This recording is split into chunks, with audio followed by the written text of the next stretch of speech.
खबर यूपी के कन्नौज जिले की है, जहां आज एक दिवसीय दौरे पर कन्नौज पहुंची राज्य महिला आयोग की सदस्य पुष्पा पांडे।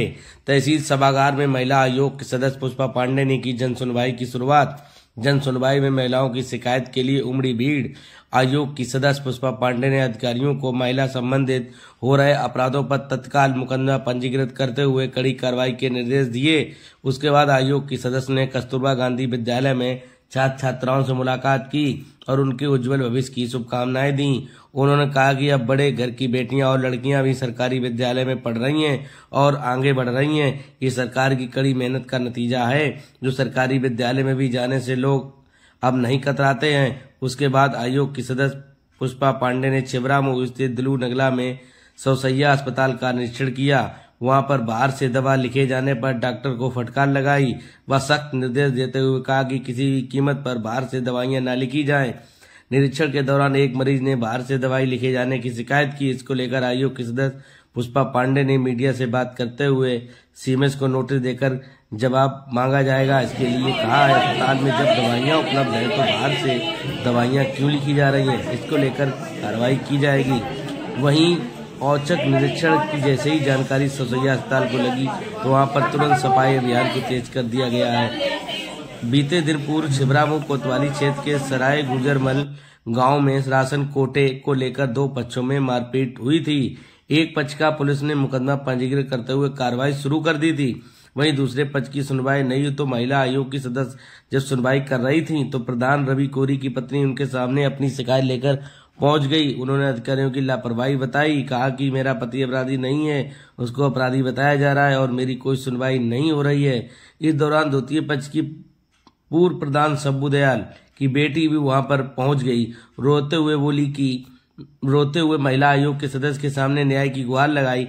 कहा कि वर्तमान प्रधान रवि व उनके परिवार के लोग दबंग हैं, वे हमें परेशान करते हैं, हमें जान माल का खतरा है, मेरी सुरक्षा की जाए, मेरी सुनवाई की जाए, दबंगों की गिरफ्तारी की जाए। आयोग की सदस्य ने तत्काल छिबरामऊ सीओ सुरेश कुमार को सख्त कार्रवाई के निर्देश दिए। उस दौरान कन्नौज जनपद के सौरिक थाना क्षेत्र की एक महिला ने भी जन सुनवाई में शिकायत करते हुए बताया कि पूर्व प्रधान द्वारा उसके साथ छेड़छाड़ की जा रही है और सौरिक पुलिस कोई सुनवाई नहीं कर रही है। ऐसे में तत्काल इसकी कार्रवाई करने के लिए अधिकारियों को दिशा निर्देश दिए गए।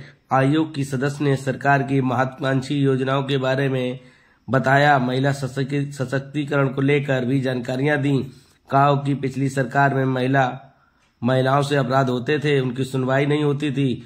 योगी सरकार में लगातार महिला संबंधित अपराधों पर कड़ी कार्रवाई की जा रही है और हमारी महिलाएं भी लगातार आगे बढ़ रही हैं। ऐसे में लगातार जो भाजपा की सरकार है उससे महिलाएं आगे बढ़ रही हैं और सशक्त बन रही हैं। सौसैया अस्पताल में डॉक्टरों की फटकार लगाई, बाहर से दवा लिखे जाने पर सख्त निर्देश दिए।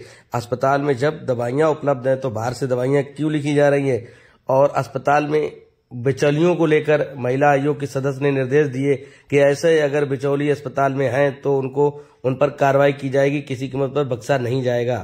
तो आज की हमारी बेटियां कम नहीं, जो ग्रामीण क्षेत्र की बेटियां ऐसी लग रही हैं किसी हाई फाई विद्यालय में पढ़ाई कर रही हैं।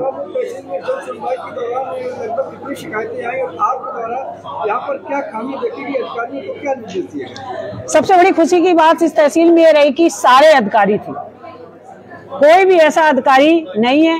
ये हमारे एसडीएम और हमारे जिला प्रबोधन और डीएम साहब की महिमा है। एक आपके पूर्ति विभाग के नहीं आए, शायद थोड़ी देर में वो भी आ गए। तो सबसे बड़ी बात तो यही कि सारे विभाग थे। जब सुनवाई है तो हम कोशिश ये करें कि अधिकारी वहां पे हों। अगर अधिकारी हमारे साथ बैठे हुए हैं तो हाथ के हाथ उनकी समस्याएं सुलझ जाएंगी। रही बात कितनी सुनवाई आई, 17 आए थे, 17 में 6 तो हाथ के हाथ निपट गए, जिसमें एक देखा होगा बुजुर्ग आए थे, उन्हें हिसाब को किताब नहीं दिया जा रहा है, तुरंत ही एसएचओ को बोला और कल उसका निपटारा उसका कर दिया जाए। आप बता रही हैं आप 1.5 साल से जनपद की प्रभारी हैं। इस एक आध मरीज को देखे, लेकिन कुछ ने भी तिरस्कार। अगर हमें लग रहा है कहीं पे स्टाफ वगैरह कोई कम है तो दोबारा इसकी मांग करके की जाएगी और सभी मिलकर इसे ग्रोथ बढ़ाएं। जो 600 तक की होगी तो मेरी भी मंशा है, 100 सैया का बिस्तर है तो इसमें मरीज हमारे बढ़ना चाहिए। इतनी बड़ी जमीन मैम एक डेंटल सर्जन है, वो सप्ताह में एक बार ही आते हैं, आखिर उन पर किसका संरक्षण है, क्यों नहीं आते हुए? डेंटल वालों का मैंने देखा नहीं था बकाया तो, और मेरा ये भी अचानक ही निरीक्षण था। इन लोगों को किसी का निरीक्षण का पता नहीं, सुनवाई के बाद सीधे ही निरीक्षण का हुआ।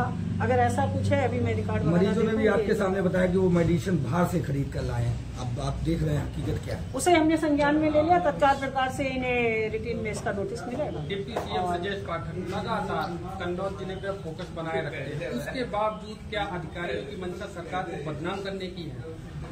बिल्कुल बिल्कुल ऐसा नहीं। जो जहाँ पे अगर इस तरह का कोई भी अधिकारी दिखाई दिया, बक्सा नहीं जाएगा। अस्पताल में आप ये निश्चिंत मानिए। अस्पताल में 10 से ऊपर चिकित्सक हैं। आपको आपके निरीक्षण में कितने चिकित्सक मिले हुए हैं? मेरी कुछ 6 मिली थी, ओटीबी थी। जो मेरे साथ थे मैंने उनको देखा, अच्छे का था। कन्नौज जिले में सबसे ज्यादा बदनाम सोसैया हॉस्पिटल है, क्या कहेंगे? देखो, इसे बदनाम तो नहीं कह सकते हैं। एक तो थोड़ा सा इंटीरियर में दूर करके पड़ता है, आप ये सोचिए। और जो हमें लग रहा हमारे डॉक्टरों की कहीं पे कुछ कमी अगर है, ठीक है, तो उसे और पूरी कर दी जाएगी। एक डॉक्टर ने बीआरएस लेके भी अस्पताल खोला था, अस्पताल खुल गया, उसके बाद फिर सोसैया में वापस आ गए हैं। अब यहाँ की बजाय वहाँ पर इलाज मरीजों को जानकारी अगर ऐसा कोई बिचौलिया है, हमने आपसे कहा बिल्कुल नहीं बख्शा जाएगा, तो फिर वो अपना वही चलाए ना, प्राइवेट। यहाँ जरूरी क्या है? अभी ऐसा कुछ संज्ञान में आया वो दिखाई नहीं देगा। वो प्राइवेट चलाना प्राइवेट चलाए, कोई भी पब्लिक भी नहीं। सरकार से फ्री सारी सुविधाएं दे रही, फ्री मेडिसिन दे रही, तो क्यों जाएगा पैसा?